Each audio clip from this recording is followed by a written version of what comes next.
La fille se pencha pour ramasser quelque chose par terre, quand soudain la chaise fut tirée violemment en arrière. Victoria leva les yeux et vit sa belle-mère, Carla, debout avec un regard glacial. Son père, Fabian, entra dans la pièce en criant « Victoria, bon sang, elle est enceinte! Présente-lui tes excuses, c'est ta mère !» Mais Victoria lui hurla « Ce n'est pas ma mère, et je ne veux pas en avoir une autre !» Et lorsque son père lui ordonna une fois de plus de s'excuser, elle cria « Je ne le ferai pas !» Carla prit un ton doux et, regardant la poupée de Victoria, dit « Quelle jolie poupée! Est-ce qu'une maman peut jouer aussi ?»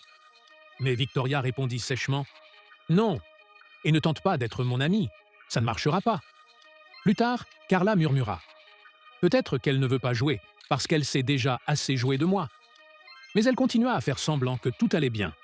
Elle dit à Fabian « Je gagnerai son amour, il faut que je sois patiente. » Carla prépara des biscuits pour se réconcilier, mais Victoria refusa.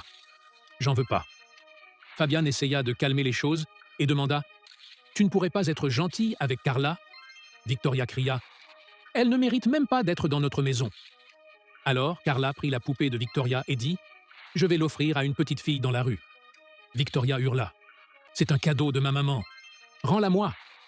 Puis elle appela son père et lui cria qu'il était le pire père du monde. Plus tard, Carla dit à Fabian « Et si elle faisait du mal au bébé? Elle devient de pire en pire chaque jour. » Inquiet, Fabian déclara que Victoria devait aller vivre quelque temps chez sa sœur. Il lui dit « Si tu te comportes bien, je te rendrai la poupée. » Victoria accepta.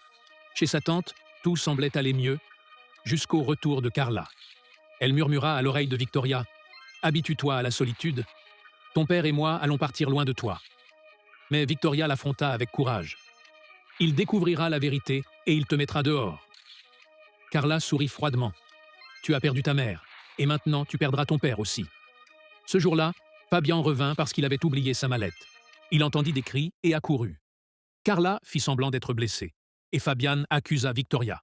Il lui dit « Tu iras vivre ailleurs. » Mais Victoria cria « Elle n'est même pas enceinte !»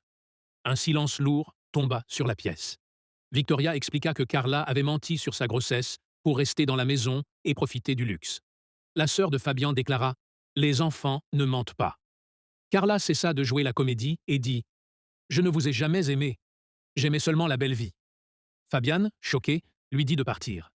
Plus tard, Fabian s'assit auprès de Victoria et lui dit « Je suis désolé de ne pas t'avoir écouté. » Victoria répondit « Je ne voulais pas te blesser.